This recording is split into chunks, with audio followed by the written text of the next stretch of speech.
자, 여러분 안녕하십니까? 지난 차시 시간에는 이제 경비지도사에서 중점적으로 설명을 드렸죠. 그래서 경비지도사 시험 아니면 연도라든가 그 제도에 대해서 설명을 드렸고, 또 시험 과목은 뭐가 있고, 또 출제위원 위촉하는 기준은 뭐가 있고, 또 경비지도사가 업무를 수행할 때 어떠한 경우에 행정처분을 받는지, 뭐 자격 취소되는 기준은 아니면 자격 정지되는 기준, 그런 걸 말씀드렸습니다. 그 전부 다 좀 암기해야 되는 내용들이 많이 있었죠. 왜냐하면 우리가 이제 법령을 실제로 경비법은 법령 아닙니까? 그러니까 법령이기 때문에 암기를 한다는 것보다는 저는 그렇게 설명을 합니다. 저는 이제 대부분 이제 공부하신 분들한테 어떻게 공부하면 되냐 이렇게 물어보신 분들이 간혹 계세요. 그 전에 시험에 경비조사 시험에는 왕도가 없다. 자꾸 눈에 익히시고 아니면 서브노트에서 해야 된다.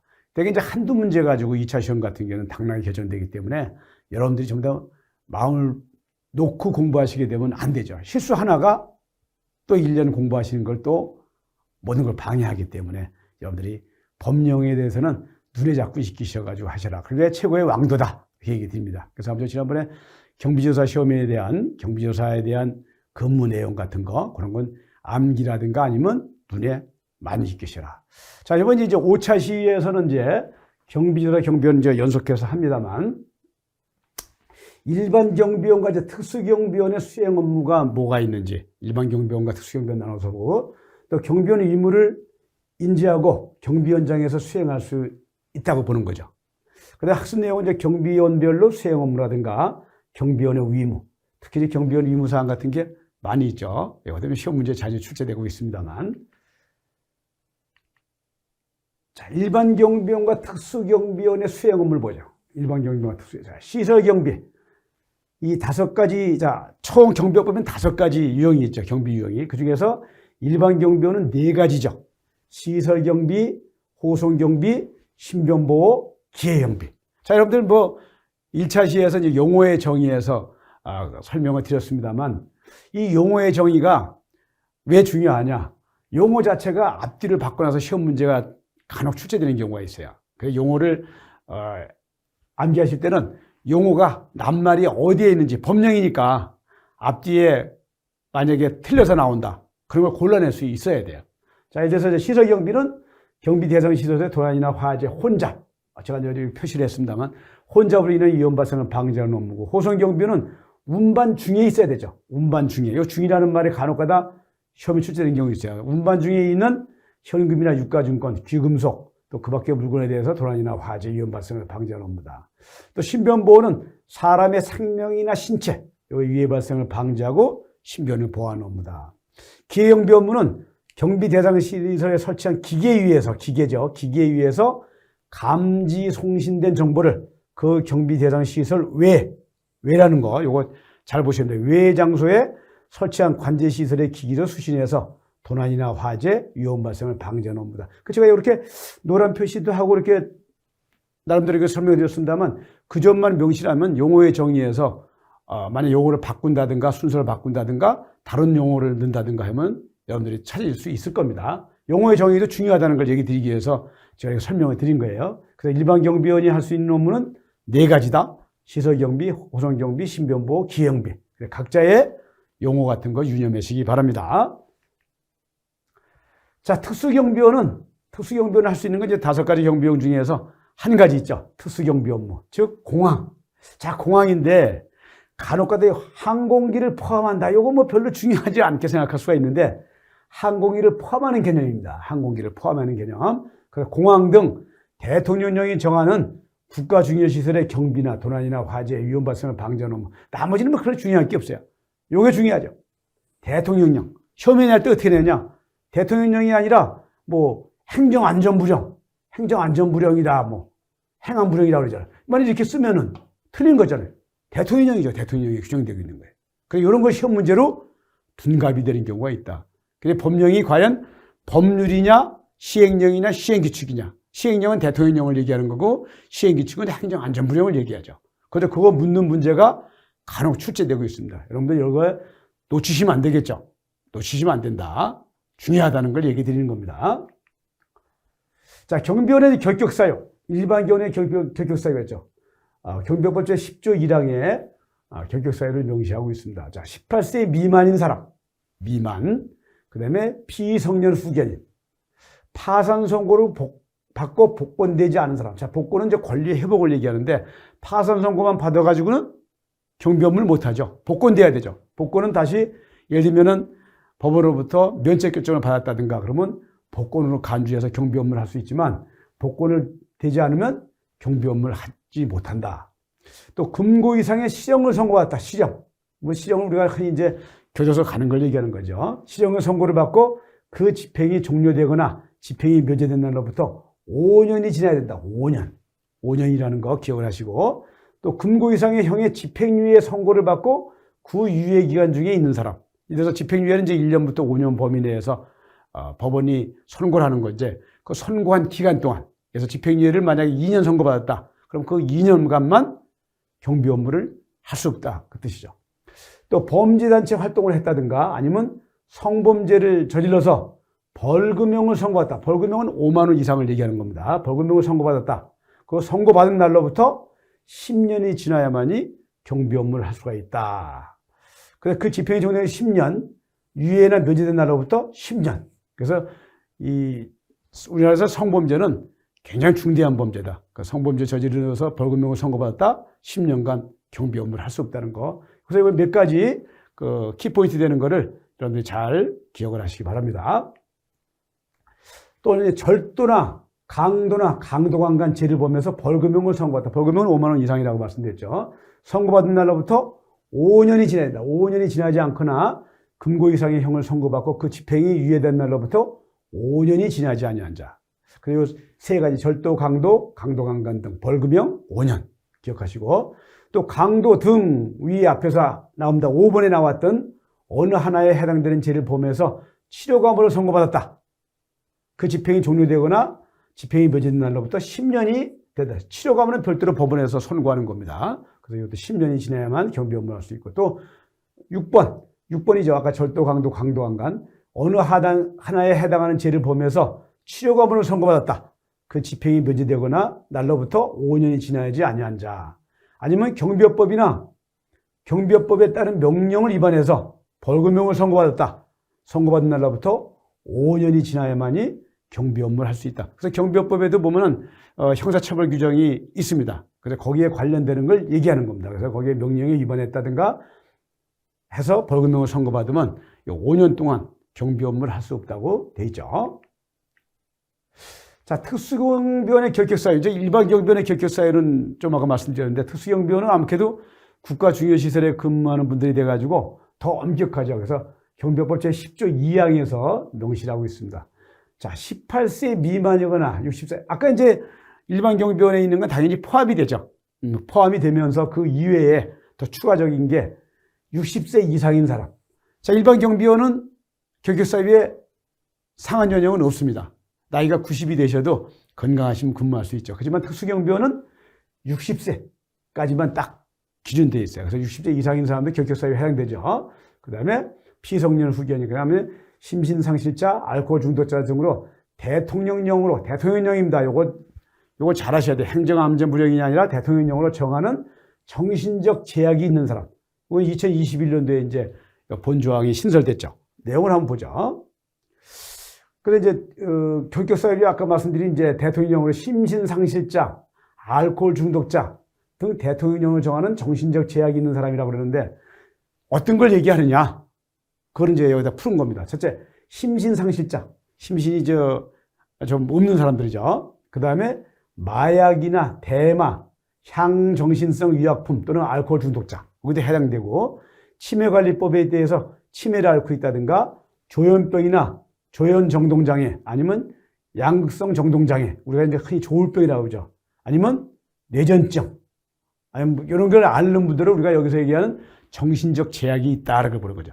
자, 정신적 제약이 있다고 해서 무조건 결격사유에 해당되는 게 아니고 예의가 있죠. 다만 해당 전문 의사가 특수경비원으로 적합하다고 인정되는 사람은 제외된다. 그렇죠?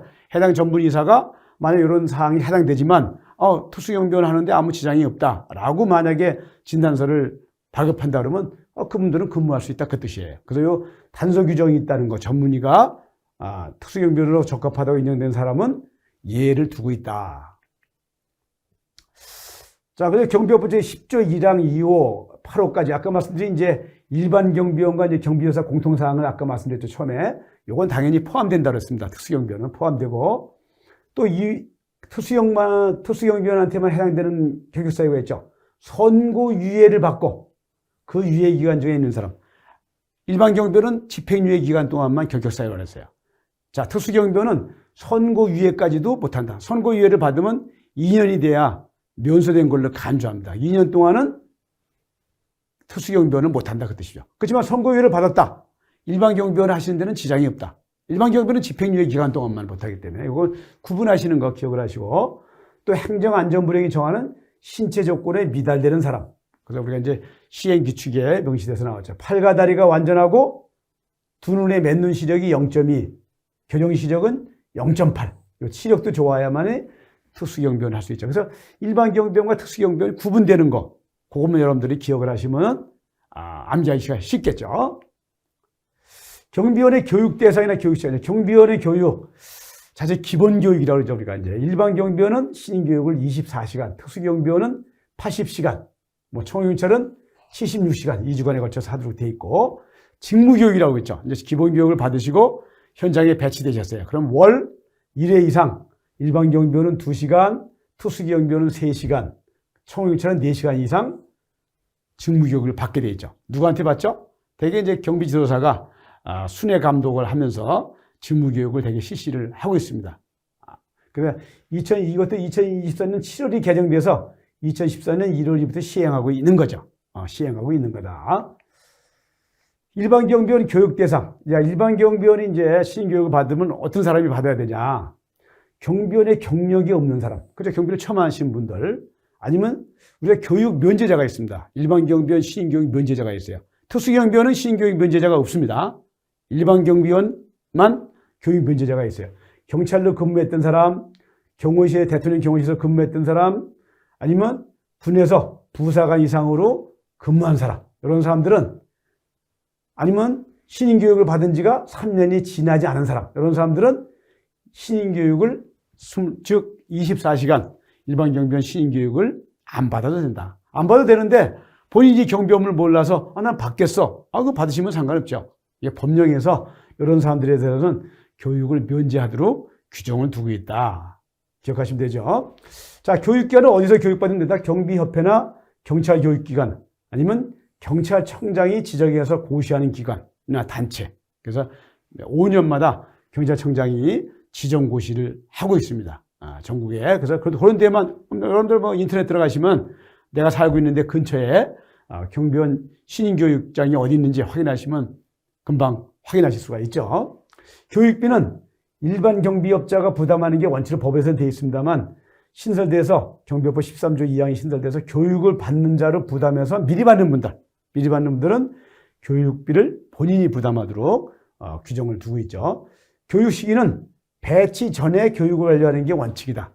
그렇지만 집단비리원장은 배치하기 48시간 전까지 관할경찰서장한테 배치 허가를 신청하게 되어 있죠. 그럼 그 전까지 일반 신인교육은 완료해야 되겠죠.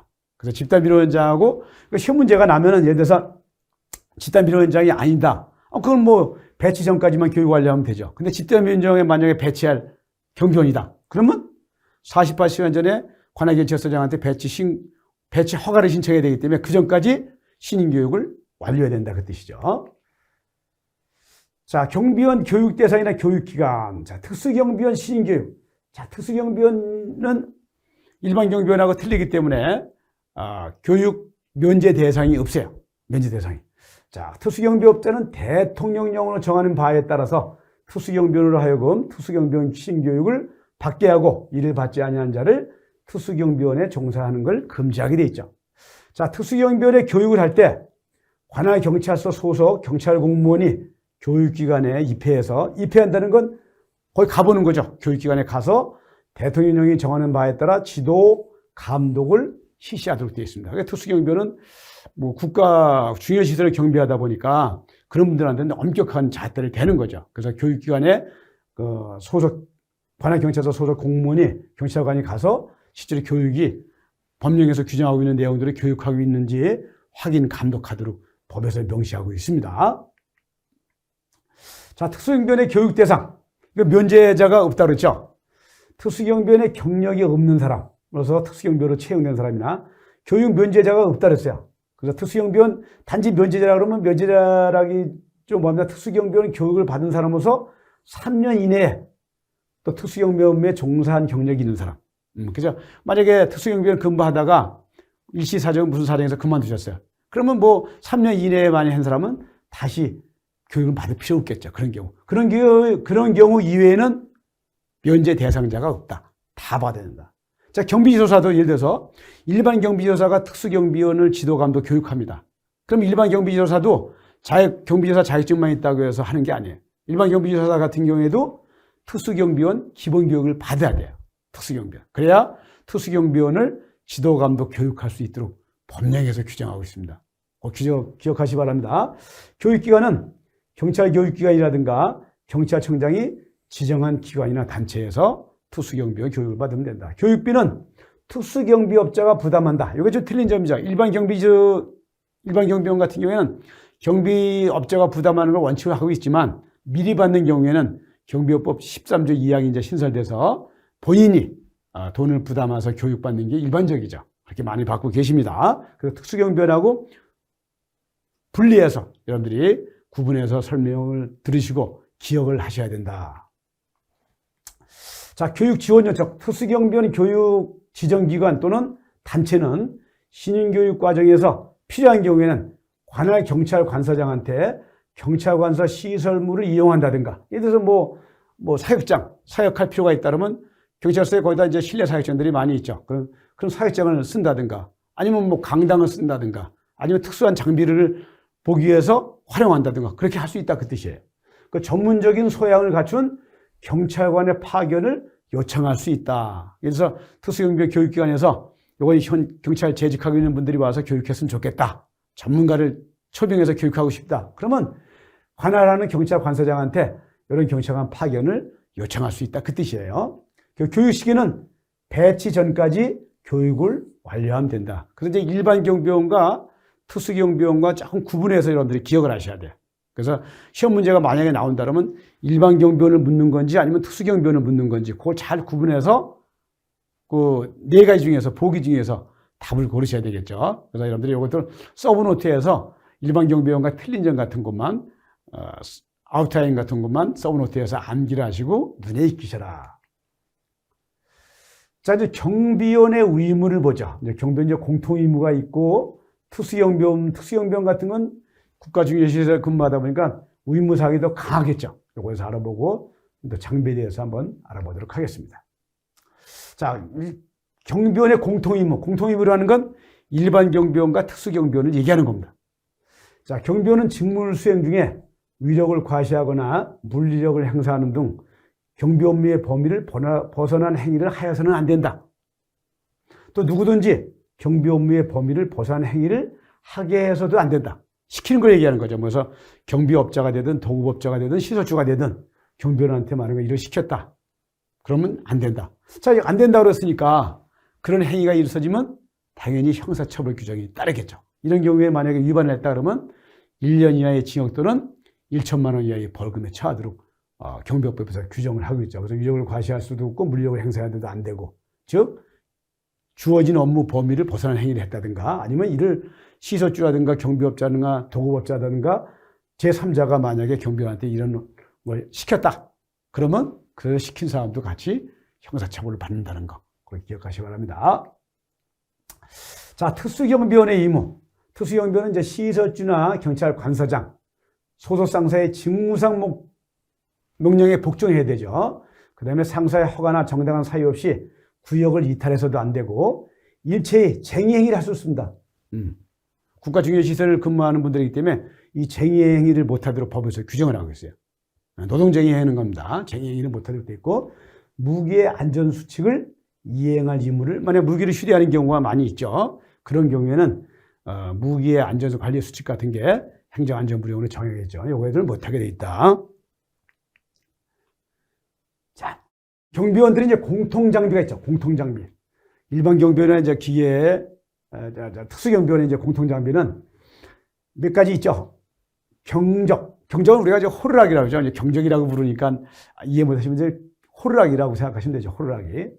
자, 그다음에 단봉도 전체 길이가 700mm 이하여야 된다고 규정하고 있고, 또 분사기도 총포동 화형에 관한 법률에 의해서 경비업자가 미리 관할 경찰서장한테 사용 허가를 득해야 되겠죠. 득한 다음에 관리를 철저하게 하도록 되어 있죠. 미리 경비업자가 사용 허가를 받아서 사용하도록 한다.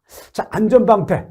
자, 안전방패는 대개 이제 경비원 이렇게 하시면 아파트 경비하신 분을 연상하는데, 아파트 경비하신 분이 안전방패 쓸 일이 뭐가 있겠습니까? 그렇지만 대개 이제 집단 민원 현장 같은 때, 그런 경우에는 이 몸싸움 같은 것도 있을 수가 있어요. 민원 현장이기 때문에. 그래서 그런 걸 대비해서 폭 500mm 이하, 길이 1000mm 이하, 이런 방패도 활용할 수 있어요. 그래서 시험 문제는 만약에 많이 나오는 건 아닙니다만, 시험 문제 낸다 그러면 이런 숫자에서 나오죠. 안전방패의 폭이 얼마냐, 길이는 얼마냐, 아까 단봉의 길이 전체 길이는 얼마 이하여야 된다. 이런 거 여러분들이 암기를 하시라는 겁니다. 이 숫자에 대해서는 법령이니까 명확하잖아요. 이걸 암기하지 않고 계시면 실수하실 염려가 있습니다. 자, 이제 무전기. 우리가 이제 워키토키라고 많이 씁니다만, 무전기도 실시간으로, 예를 들면 송수신이 동시에 가능하니까 휴대폰 가지고도 하는 분들이 있는데, 휴대폰보다 무전기가 굉장히 효과적이죠. 송수신을 같이 할 수 있기 때문에. 그런데 안전모 이제 머리를 보호하는 거죠. 그래서 머리를 보호하는 장비이기 때문에 우리 경찰이 쓰고 있는 방송모라든가 색상이나 디자인이 구별될 필요가 있다. 구별돼야 되죠. 경찰하고 똑같이 만들면 안 된다, 그 뜻입니다. 방검복. 경찰 공무원이 사용하는 방검복과 색상이나 디자인이 구분할 필요가 있다. 그래서 당연히 형사들이 많이 이 방검복 같은 거 착용을 하죠. 그래서 혹시 집단민원 현장에 근무하시는 분들은 이런 착용할 필요가 있어요. 왜냐하면 어떤 상황이 벌어질지 모르기 때문에 그걸 대비해서 안전상 착용하게 되어 있는 거죠. 그래서 이 장비에 대해서도 예를 들어서 방검복 같은 거는 색상이나 디자인, 안전모도 색상이나 디자인, 뭐가 구분되어야 되죠? 경찰이 하고 있는 거, 경찰이 사용하고 있는 거하고 구분되게끔 되어 있는 거하고, 그 다음에 이제 폭이나 길이, 그런 거를 되게 시험 문제로, 이건 시험 문제 낸다 그러면 그런 문제가 나올 가능성이 있다는 걸 얘기 드리는 겁니다. 근데 이런 시험 문제는 잘 안 나오죠. 안 나오는데 예의라는 게 없습니다. 어떤 것들은 다 경비법은 잘 아시지만 경비법 법률이 봤자 32개 조항하고 다 합쳐봤자 시행령, 시행규칙 합쳐봤자 얼마 안 되죠. 또 총영시합법 이제 13문제 정도가 나옵니다만 양으로 보면 얼마 안 돼요. 그러니까 어떤 부분이 시험으로 출제되는지 모른다. 그러니까 하나라도 예를 두셔서 공부하시면 안 되고, 이런 게 시험 문제 나올 수 있네?